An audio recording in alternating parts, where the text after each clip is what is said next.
Exposing the secret behind muscle growth, it's all about tears and protein. Let's dive in. When you exercise, especially with weights, your muscles experience tiny tears. Don't worry, this is totally normal. These little tears are like signals to your body saying, hey, we need more muscle here. Now here's where the magic happens. Your body starts repairing these tears. It uses amino acids from protein to rebuild the muscle fibers, making them stronger and bigger.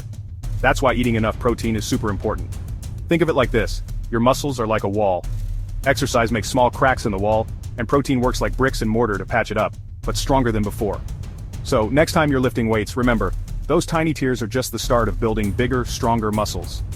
And a high-protein diet, it's your best friend in this process. Keep pushing, keep eating right, and watch those muscles grow. Happy lifting, everyone.